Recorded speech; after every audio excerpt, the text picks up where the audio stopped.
Sciemment après ça, la vérité. C'est qui les attend, c'est grave. C'est très grave. Hébreux chapitre 10. Verset 26 à 27. Hébreux chapitre 10, verset 26 à 27. Oui. Car si nous péchons volontairement, après avoir reçu la connaissance, de la vérité, il ne reste plus de sacrifice, pour les péchés, mais une attente terrible du jugement, et l'ardeur d'un feu qui dévorera les rebelles.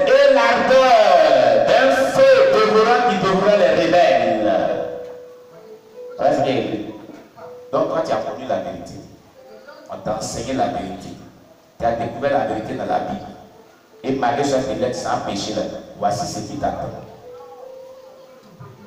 Voici ce qui t'attend.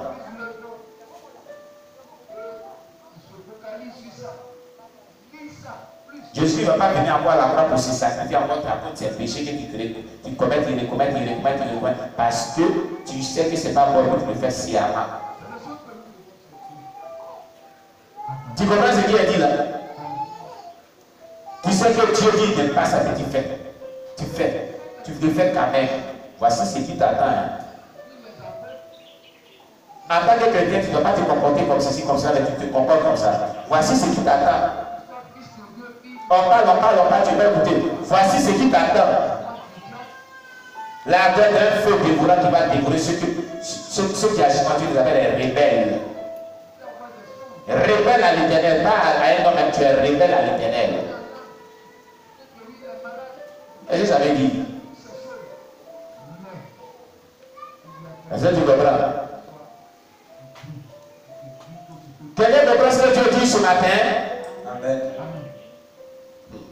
Oh Jésus-Christ. Viens avant ces coups. Que le nom de Dieu soit béni. Amen.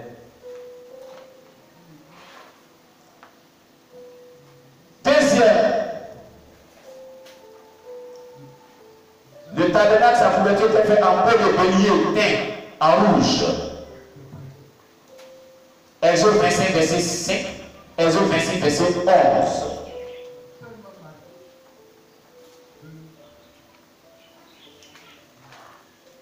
Exode chapitre 25, verset 5, Exode chapitre 26, verset 11.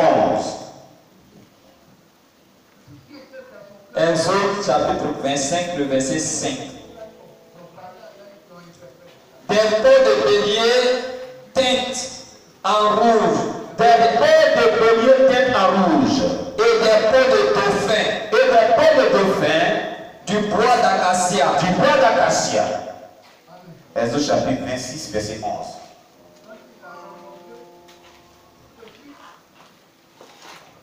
Exode chapitre 26, le verset 11. Tu feras 50 agrafes d'airain. Et tu feras entrer les agrafes dans les lacets. Tu assembleras ainsi la tente. Qui fera un tour.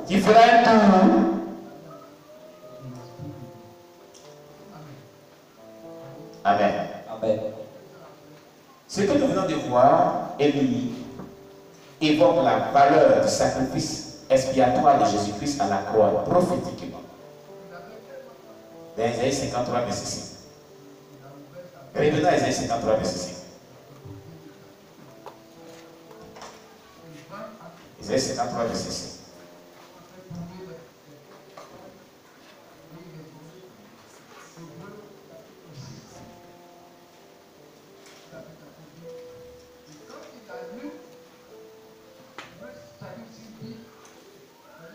Isaïe 53, le verset 5. Mais il était blessé pour nos péchés. Jésus était blessé pour tes péchés et pour mes péchés. Écoute, Jésus était blessé pour toi tes péchés et pour moi mes péchés.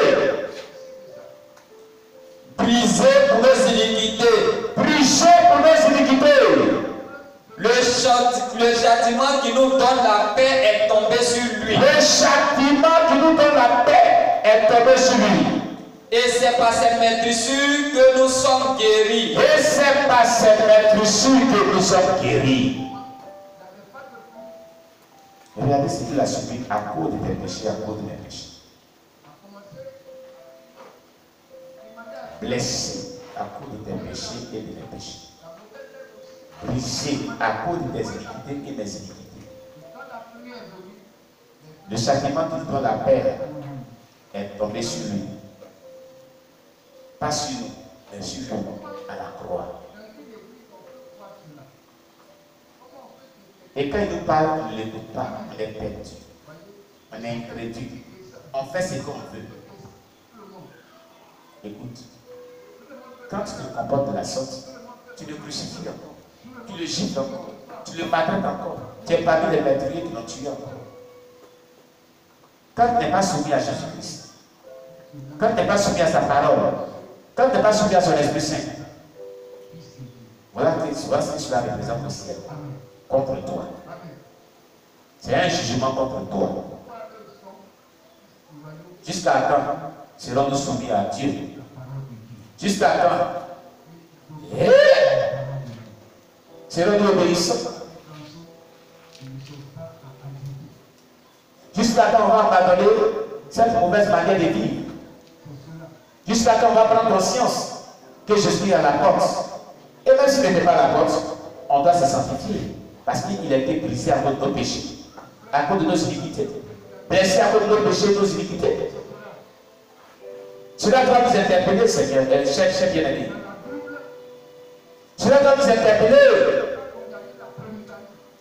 Et nous devons voir la manière dont nous menons notre vie chrétienne.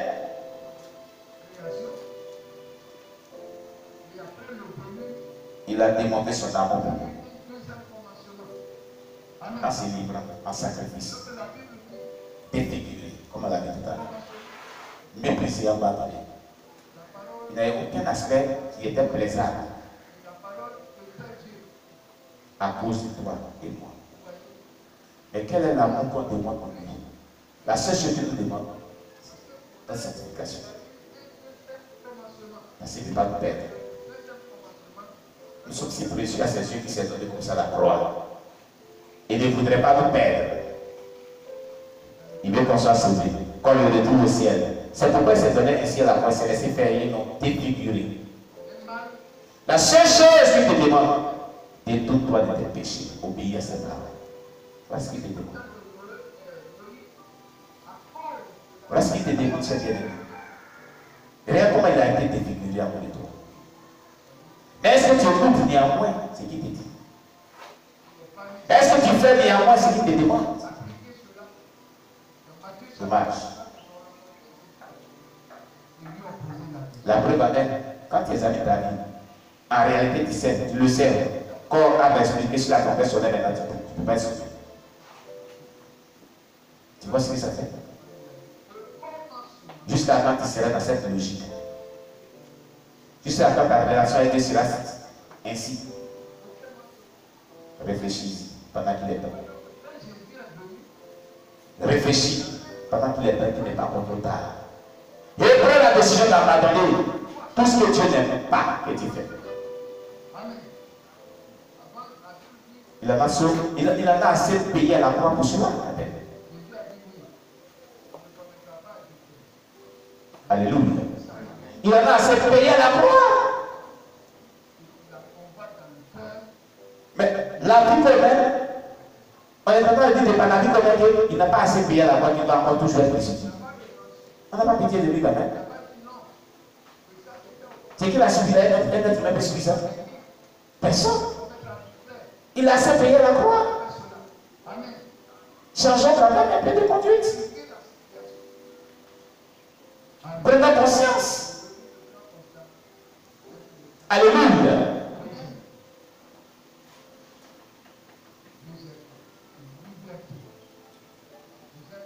Un tapis en poil de chair. Lévitique 16, verset 21 à 22. Un tapis en poil de chair. Lévitique chapitre 16, verset 21 à 22.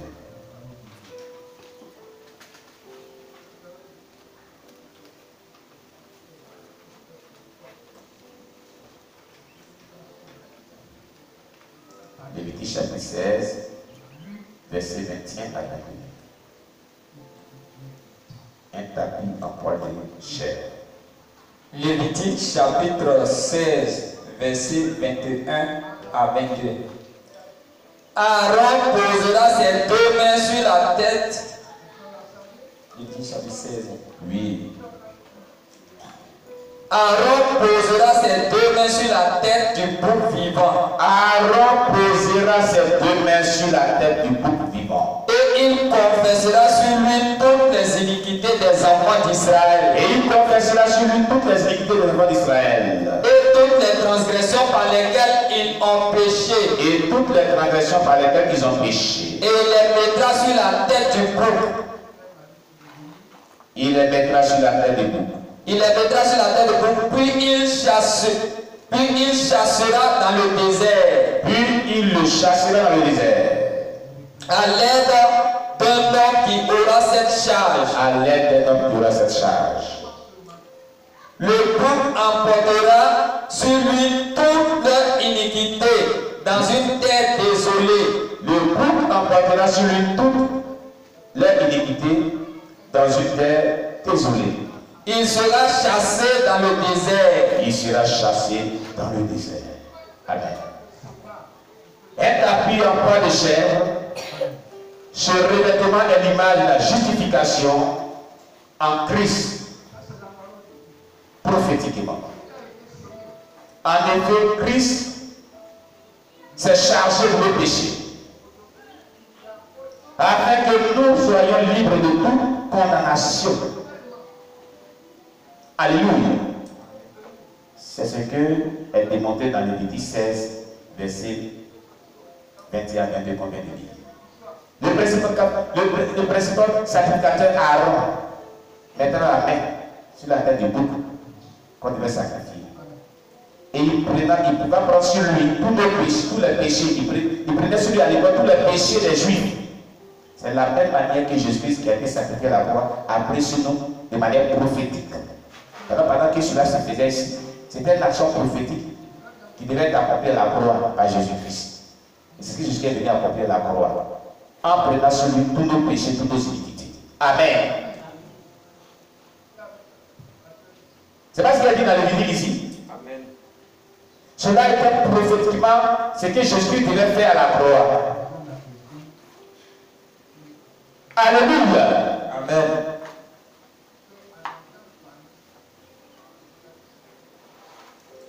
Et donc il a pris sur nous tous nos iniquités, tous nos péchés, afin que nous soyons libres de toute condamnation. Selon Romains 8, verset 1. Selon Romains chapitre 8, verset 1. Romains chapitre 8, verset 1. Romains chapitre 8, le verset 1. Oui. Il n'y a donc maintenant aucune condamnation pour ceux qui sont en Jésus-Christ. Très bien. Pourquoi? Parce que Christ a pris tout à la croix. Mais pour que cela soit réel dans nos vies, cela est vraiment joint à une vie de sainteté. On dit ceux qui sont en Jésus-Christ. Il ne pas dit ceux qui sont dans le monde. Et la Bible dit si quelqu'un est en Christ, les choses anciennes sont passées. N'est-ce pas? Voici des choses nouvelles. Donc les choses anciennes évoquent la vie païenne, la vie du péché. Donc il n'y a plus de condamnation pour ceux qui ne vivent pas dans le péché. Les gens de la doctrine de la grâce prennent ce passage sans le comprendre profondément. Et c'est pour ça qu'ils vivent dans le péché, puis donc ils seront sauvés. Ils sont sur le chemin de l'enfer. Quand la Bible dit, et je vais vraiment insister pour vous dessus. Quand la Bible dans Romains 8, verset 1, il n'y a donc plus de condamnation pour ceux qui sont en Jésus-Christ. Qu'est-ce que c'est que c'est que être en Jésus-Christ? C'est ce que ces personnes ne comprennent pas. Ceux qui brûlent la doctrine de la grâce. Quelle est être en Jésus-Christ? Est-ce qu'on vit dans le péché pour être en Jésus-Christ? Non. Les païens sont en Jésus-Christ. Ils ne sont pas en Jésus-Christ parce qu'ils vivent comme pour les saints vivent dans le péché. Être en Jésus-Christ, c'est vivre la sainteté. C'est pourquoi ceux qui vivent la sainteté, il n'y a pas de condamnation pour eux. Donc quand la Bible dit, Il n'y a donc plus de condamnation pour ceux qui sont en Jésus-Christ. Il veut parler de ceux qui sont en Jésus-Christ et qui vivent la sainteté véritable, qui sont répandus de leur péché. C'est ce qu'il veut dire. Parce que c'est le même Paul qui dit dans 2 Corinthiens 5, verset 17, si quelqu'un est en Christ, il est une nouvelle créature. Les choses anciennes sont passées, voici toutes choses sont des nouvelles. C'est le même Paul qui le dit.